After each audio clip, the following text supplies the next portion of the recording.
किशोरी लाल जी के बेटे राघव की शादी की बात जगह जगह चल रही थी, लेकिन किशोरी लाल जी को कोई लड़की पसंद ही नहीं आती थी। और उसकी एक ही वजह थी, किशोरी लाल जी का लालची होना। उनको लड़की वालों से मोटा दहेज चाहिए था और इसी चक्कर में एक दिन वो एक बहुत पैसे वाले के घर अपने बेटे का रिश्ता लेकर पहुंचे। उस आदमी का नाम था ओम प्रकाश। देखिए किशोरी लाल जी, मेरी एक ही बेटी है और मेरी सारी संपत्ति जायदाद सब कुछ मेरी बेटी नैना का ही है।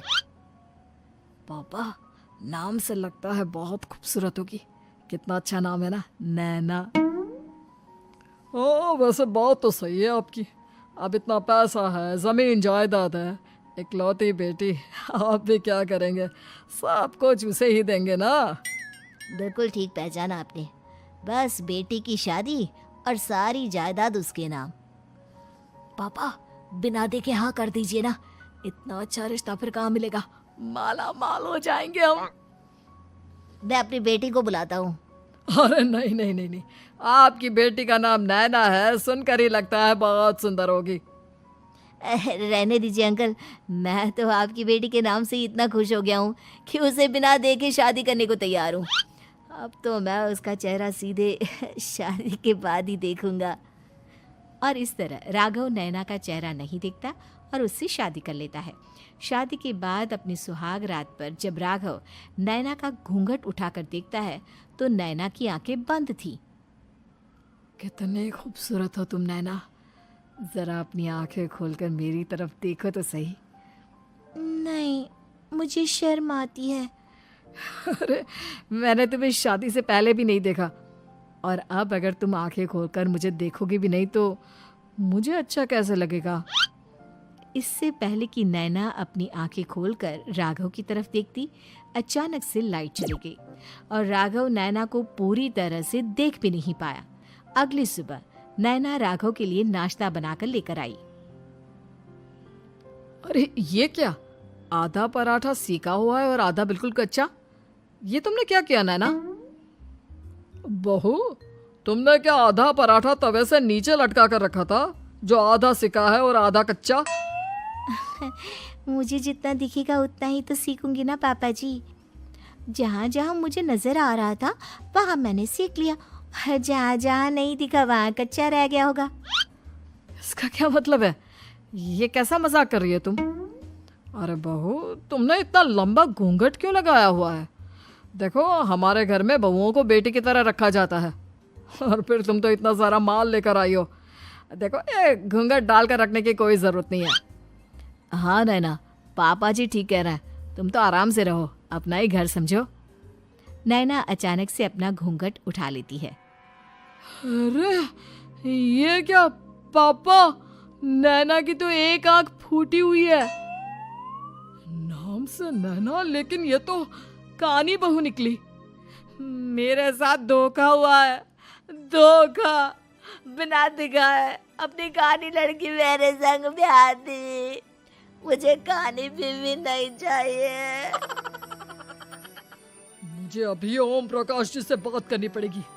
आखिर उन्होंने मेरे साथ ऐसा किया क्यों? अरे, आप लोगों ने ही तो पापा से कहा था कि आप लोग शादी से पहले मुझे देखना नहीं चाहते। अब मेरे पापा पर क्यों इल्जाम लगा रहे हैं? अरे लेकिन उन्हें बताना तो चाहिए था ना कि तुम कानी हो, एक आंख से तुम्हें दिखाई नहीं देता। किशोरी लाल और राघव नाराज होकर ओम प्रकाश को अपने घर बुलाते हैं। पापा जी, ये आपने क्या किया? शादी से पहले बताया क्यों नहीं कि नैना की आंखों में परेशानी है? अरे, आप ही ने तो लड़की देखने से मना कर दिया था। और लेकिन आप बता तो सकते थे। आपको तो हमारी बेटी की प्रॉपर्टी चाहिए थी, वो भी पूरी की पूरी। अब क्या हुआ अगर उसे आधा दिखाई देता है? प्रॉपर्टी तो आपको पूरी मिल गई ना। और ये क्या बात हुई? मेरी शादी प्रॉपर्टी से नहीं, आपकी बेटी से हुई है। अब ये तो पहले सोचना चाहिए था, तब तो मेरी प्रॉपर्टी देखकर तुम्हारी जुबान लप लपा रही थी। लेकिन मैं कानी लड़की को अपनी बीवी बनाकर नहीं रख सकता। पापा, कुछ करिए ना आप। हाँ, करता हूँ। देखिए ओम प्रकाश जी, आप हमारे साथ ऐसा नहीं कर सकते। और तुम देखो, अगर तुमने मेरी बेटी से शादी तोड़ी ना तो जो भी प्रॉपर्टी मैंने तुम्हें दी है वो तो पूरी की पूरी वापस ले ही लूँगा और आधी प्रॉपर्टी तुम्हारी भी लूँगा। अरे मेरी आधी प्रॉपर्टी भला क्यों लेंगे आप? इसलिए क्योंकि मेरी बेटी को आधा नजर आता है और उसकी नज़र अभी तक तुम्हारी आधी जायदाद पर ही पड़ी है। अब तुम उसे घर से निकालोगे तो कुछ तो लेकर जाएगी ना।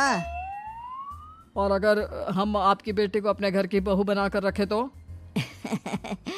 तो तुम्हारी पूरी प्रॉपर्टी तुम्हारी ही रहेगी और जो मैंने तुम्हें दिया है ना उसमें से बस मैं आधा लेकर जाऊंगा।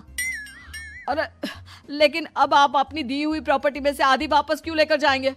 अगर मैं आपकी बेटी को अपनी पत्नी बनाकर रखने को तैयार हूं तो? इसलिए ताकि भविष्य में अगर तुम मेरी बेटी को धोखा दो तो उसके पास कुछ तो रहे जो पति का हो।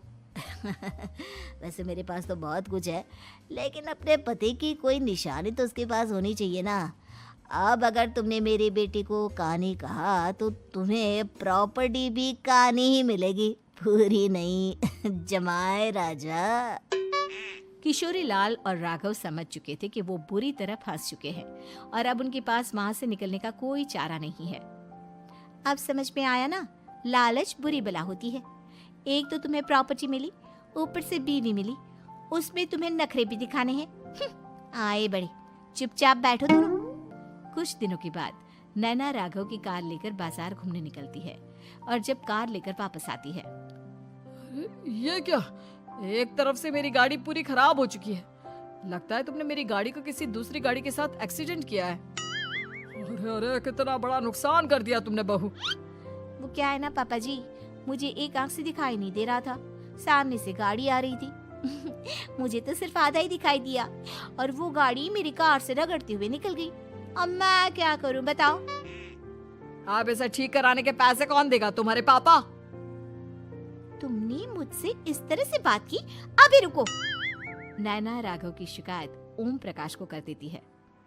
देखो राघव, अब जो मेरी आधी प्रॉपर्टी तुम्हारे पास थी ना उसमें से आधी और मैं लेकर जाऊंगा क्योंकि तुमने मेरी बेटी को डांटा।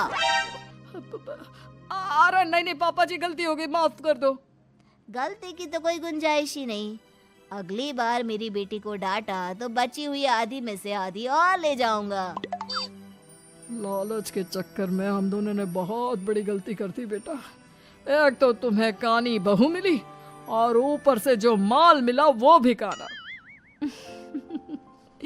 इस तरह राघव की हर एक गलती पर ओम प्रकाश उसकी प्रॉपर्टी का आधा आधा हिस्सा लेकर अपना सारा माल वापस ले गया और राघव को कानी बीवी से काम चलाना पड़ा।